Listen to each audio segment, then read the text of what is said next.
जय Bhim India news में मैं पूनम काड़े आपका स्वागत करती हूँ। आइए नजर डालते हैं कुछ खास खबरों पे। नाइक तालाब और लेंडी तालाब का शुद्धिकरण और सौंदर्यकरण न होने के कारण तालाब मनोज होटल के पास बेमुदत साखड़ी उपोषण मन से कार्यकर्ताओं ने प्रदर्शन किया गया है। महाराष्ट्र नवनिर्माण सेना के तरफ बहुत बार ऐतिहासिक भोसलेकालीन बांग्लादेश नाइक तालाब और लेंडी तालाब की हो रही दुर्दशा को देखते उसका पुनर्जीवन और शुद्धिकरण और सौंदर्यकरण करने के लिए बहुत बार ज्ञापन किया, लेकिन अब तक इस पर कोई कार्य नहीं हुआ। अगर इस धरना साखली उपोषण में किसी भी नागरिक या कार्यकर्ताओं को कुछ हुआ, उसकी पूरी जिम्मेदारी प्रशासन की रहेगी। अरे या महानगरपालिकेचे करायचे काय? या महानगरपालिकेचे करायचे काय? अरे या महानगरपालिकेचे करो वरना कुर्सी खाली करो। हमारी मांगे पूरी करो वरना कुर्सी खाली करो। सन्माननीय राजसाहेब ठाकरे यांच्या सन्माननीय राजसाहेब ठाकरे यांच्या दिक्कत है इस तालाब से, क्योंकि ये पूरी जनता की मांग है कि नाइक तालाब परिसर जल्द से जल्द साफ़ होना चाहिए, क्योंकि यहाँ इस परिसर में दो तालाब है। लगभग एक लेंडी तालाब का तो पूरा अस्तित्व समाप्त हो गया है और प्रशासन अभी तक कह रही है कि उनका विकास कार्य करेंगे, और दूसरा प्रशासन यह चाहती है कि नाइक तालाब का भी पूरी तरह से सत्यानाश हो जाए, और प्रशासन पूरी तरह से इसमें अनदेखी ही करती जा रही है, जिससे नागरिकों को हमेशा ही परेशानी होती है। और जब चुनाव के समय आते हैं तो यहाँ आमदार जी बोलो या आप नगर सेवक जी बोलो, प्रभाग 20 के मध्य नागपुर के आमदार जी ये कहते हैं कि हम लोग विकास कार्य करेंगे, लेकिन 5 साल जैसे ही आता है तो उसके बाद पूरी तरह से भूल जाते हैं। जबकि इस प्रभाग में माननीय आमदार जी 15 साल से राज करते हुए आए, और उसके बाद भी नाइक तालाब का विकास कार्य एक बार भी नहीं पाया।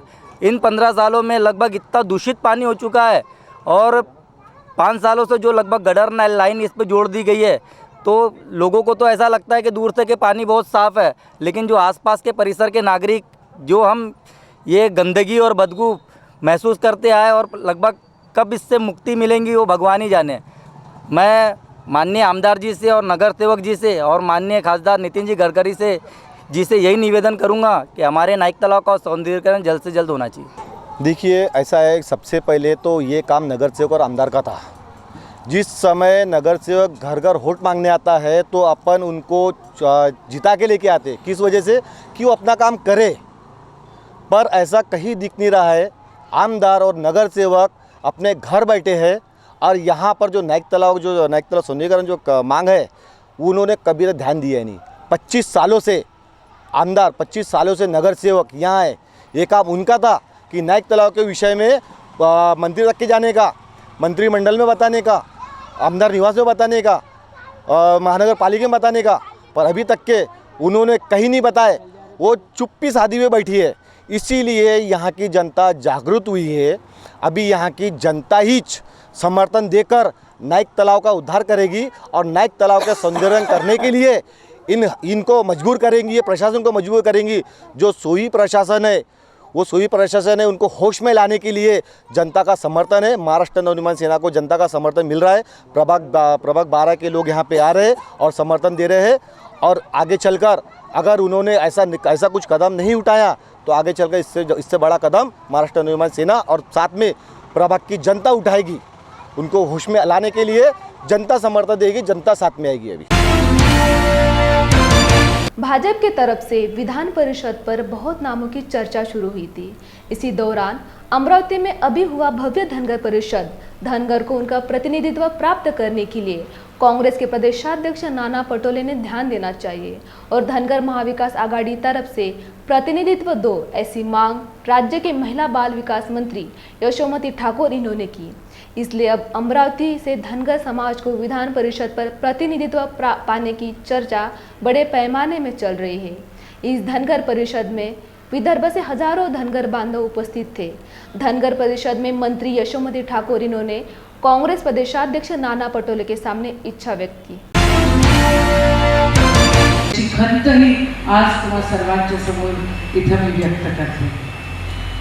राजकारणामध्ये राजकारण करत असताना प्रत्येक समाजाला आपलं प्रतिनिधित्व त्या ठिकाणी पाठवता आलं पाहिजे, आणि आज सकाळीच मी नानाभाऊंना म्हटलं, जे सुनील दादांनी म्हटलं की आता निवडणुका येत आहेत, आता राज्यसभा तुम्ही घोषित केली, काही MLCs त्या ठिकाणी आहेत आणि आमच्या विदर्भातून, आपल्या विदर्भातून त्या ठिकाणी दिलीप काका येडतकरांचं नाव जर आपण त्याच्यामध्ये घेतलं, म्हणजे मी असं नाही, मी तुमच्यावर प्रेशर नाही आणत आहे किंवा हा कार्यक्रम आम्ही तुमच्यावर प्रेशर आणण्यासाठी अजिबात घेतलेला नाही आहे.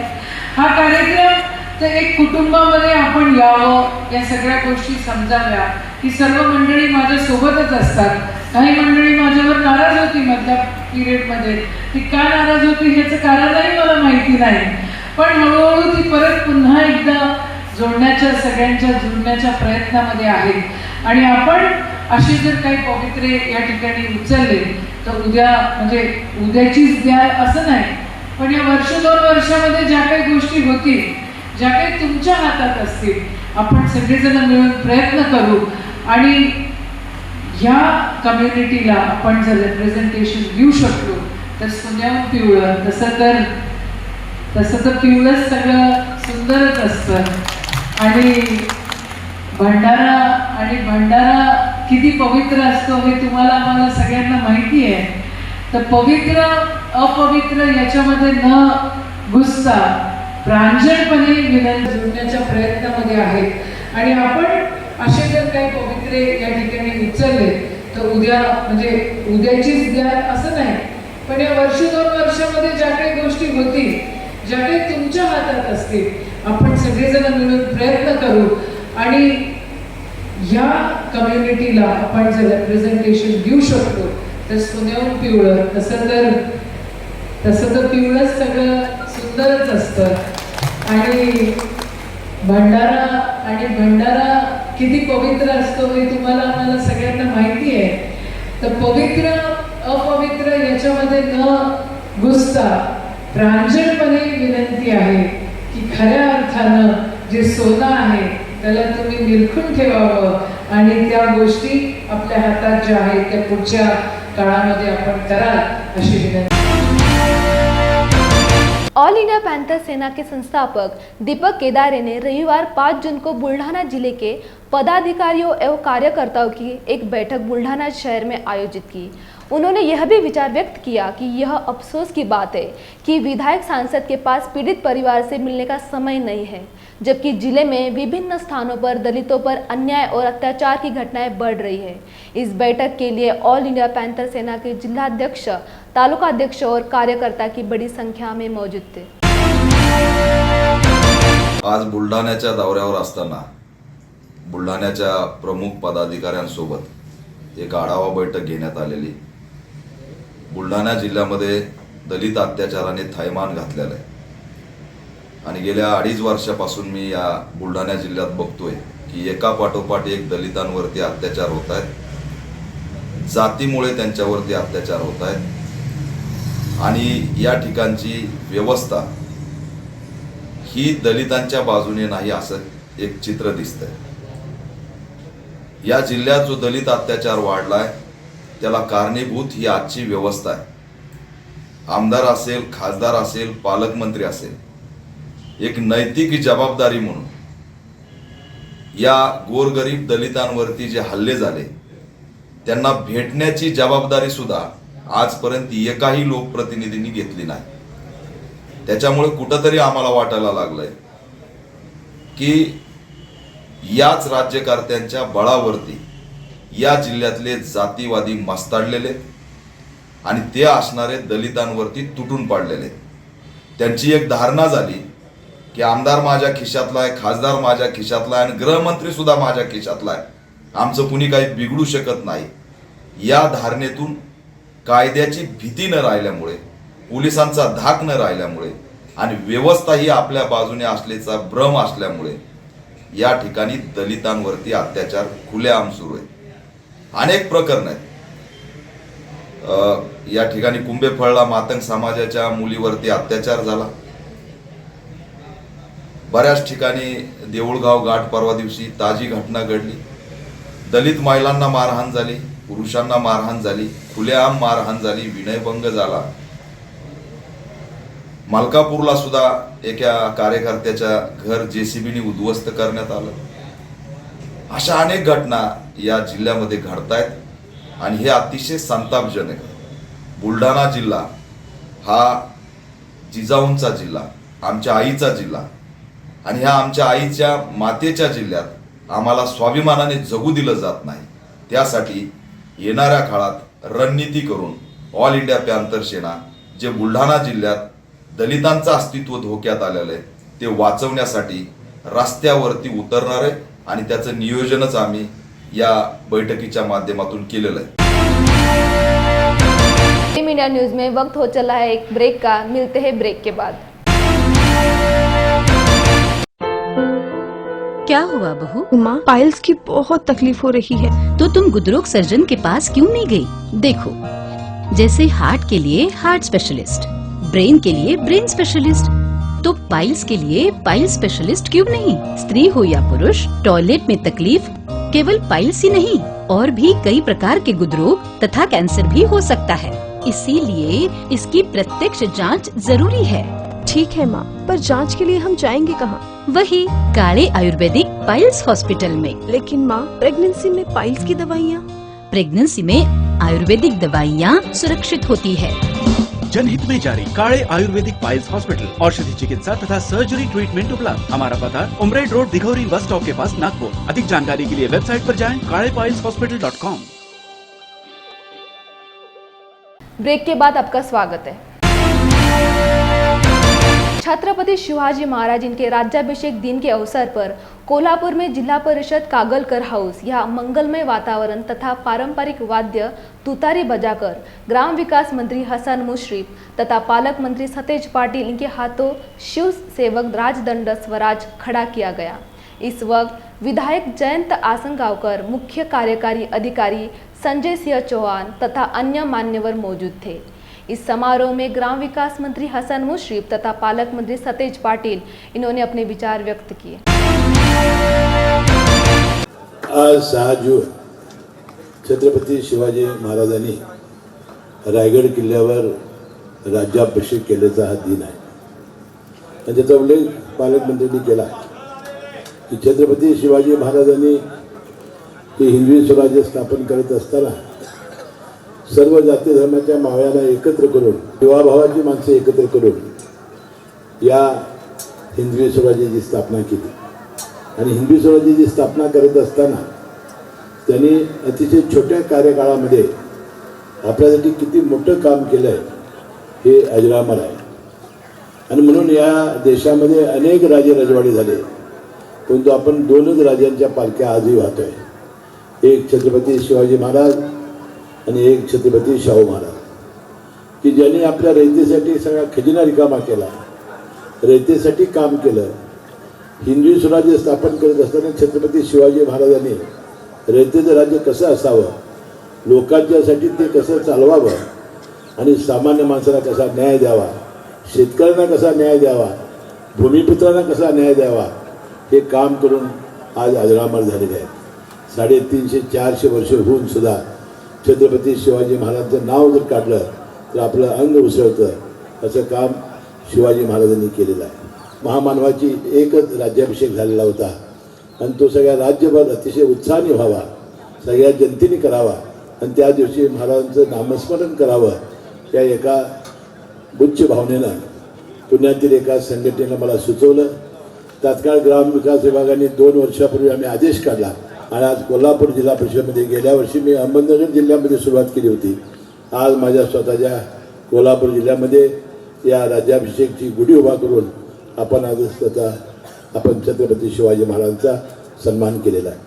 मी मनपूर्वक या स्वराज्य दिनाच्या तुम्हाला सर्वांना शुभेच्छा देतो आणि दरवर्षी अतिशय मोठ्या प्रमाणामध्ये, याहीपेक्षा मोठ्या प्रमाणात साजरा करण्याचं तुम्हाला विश्वास देतो।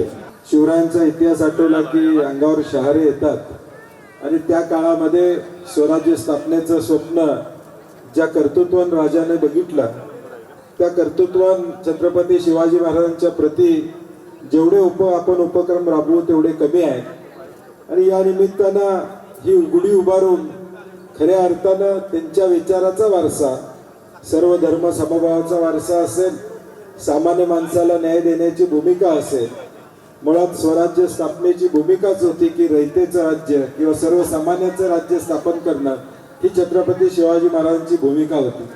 आणि त्या भूमिकेला अभिप्रेत असं काम ग्रामविकास विभागाच्या वतीनं या राज्यामध्ये या ठिकाणी होतंय. आताच एका घरकुलाचं आपण उद्घाटन त्या ठिकाणी केलं. जवळजवळ 30,000 घरं आज कोल्हापूर जिल्ह्यामध्ये सामान्य माणसाला छत देण्याचं काम या ठिकाणी करतात. आणि अशा या सगळ्या उपक्रमातून छत्रपती शिवाजी महाराजांचं स्मरण करत असताना त्यांनी घालून दिलेले नियम असतील, त्यांना अपेक्षित असणारं स्वराज्य असेल, ते राज्य या राज्यामध्ये कशा पद्धतीनं आपल्याला पुढे घेऊन जाता येईल ही भूमिका आपल्याला सर्वांनाच या ठिकाणी घ्यावी लागणार आहे. मनापासून या कार्यक्रमाला शुभेच्छा मी या निमित्तानं देतो. 2 साल के लंबे समय बाद कोरोना प्रतिबंधी हटने के बाद गत वर्ष ऐतिहासिक रायगढ़ किले पर शिव राज्याभिषेक समारोह बहुत ही उत्साही और जोशपूर्ण वातावरण में संपन्न हुआ. अखिल भारतीय शिव राज्याभिषेक समारोह समिति के प्रमुख संभाजी राजे इनके जानकारी अनुसार आयोजित किया हुआ शिव राज्याभिषेक समारोह राज्य और देश भर के कोने कोने से लाखों शिव प्रेमी, दुर्ग प्रेमी, इतिहास प्रेमी उपस्थित थे. संभाजी महाराज भोसले और युवराज शाहजी भोसले इनके हाथों से राज्याभिषेक किया गया.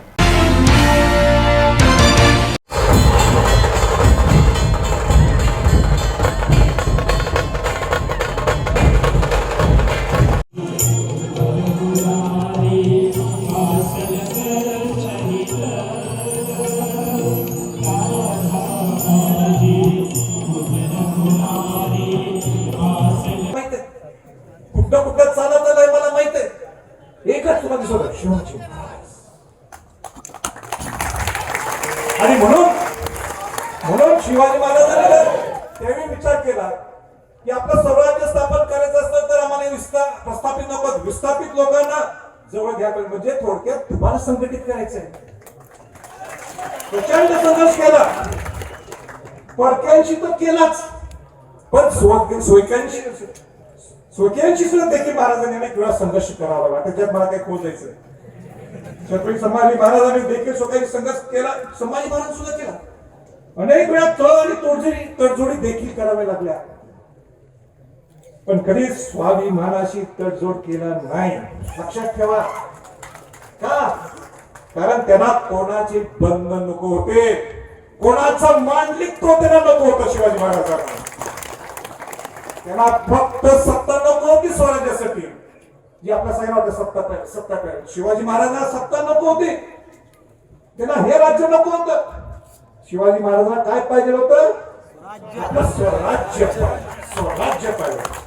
आणि हेच शिवाजी महाराजांचं स्वराज्य, हेच शिवाजी महाराजांचं स्वराज्य तुम्हाला आणि मला पुन्हा एकदा उभा करायचं आहे. उभा करायचं का? शिवाजी महाराजांचं स्वराज्य हे तुम्हाला मला परत एकदा पुन्हा एकदा उभा करायचं आहे की नाही? चला, शिवाजी महाराज की जय. जास्त काय तर मी बोलत नाही, जास्त काही बोलत नाही. मी सगळ्यांना परत एकदा आभार व्यक्त करतो. काही जणांचं गैरसोय झाली असेल तर मी आपल्या सर्वांची दिलगिरी व्यक्त करतो. आणि आपण जल्लोषात आपण परत शिवाजी महाराजांना वंदन करून जाऊ. जय जय जय जय महाराष्ट्र. छत्रपती शिवाजी महाराजांच्या 348व्या राज्याभिषेक सोहळ्याच्या निमित्ताने माझ्या तमाम महाराष्ट्रातील, देशातील आणि जगभरातील शिवभक्तांना, शंभू भक्तांना या पवित्र दिवसाच्या मनपूर्वक शुभेच्छा. आज आपण पाहिला तर कोविडच्या 2 वर्षाच्या कालखंडानंतर 348वा राज्याभिषेक सोहळा संपन्न होत आहे. त्याच्यामुळे 2 वर्ष आपण हा साजरा करू शकलेलो नव्हतो. मात्र यावर्षी सर्वच शिवभक्तांनी छत्रपती शिवाजी महाराजांना नतमस्तक होण्याकरता, वंदन करण्याकरता जो काय उच्चांक गाठला आणि एक वेगळाच उत्साह शिवभक्तांच्यामध्ये संचारलेला आम्हाला पाहायला मिळाला. मी अनेक वेळेला राज्याभिषेक सोहळ्याच्या निमित्ताने गडावर आलो आहे, पण आजचा हा क्षण अनुभवण्याकरता निश्चितच माझ्या नशिबी होतं म्हणून मला येता आलं.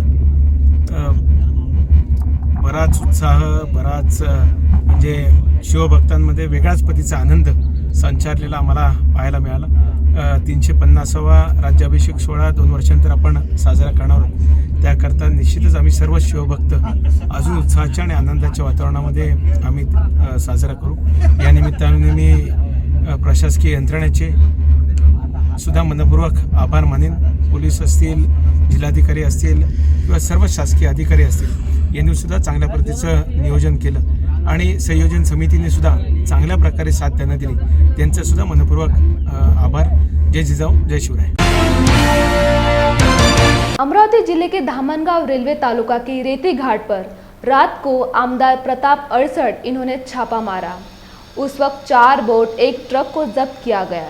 इस वक्त तहसीलदार को बुलाया गया लेकिन वो आए नहीं. इस गैर कानूनी रेती घटना पर एसडीओ और तहसीलदार इनका गैर कानूनी व्यावसायिकों को सहयोग होने का स्पष्ट आरोप किया है. रात को छापा मारा इसलिए तहसीलदार ने आमदार को धमकी दी, अगर 5 दिन में कार्यवाही नहीं की गई तो भाजपा आंदोलन करेगी, ऐसे आमदार प्रताप अड़सठ ने कहा. गुगुसरा घाटात गेल्यानंतर तिथे अवैध उत्खनन सुरू असल्याचं लक्षात आलं.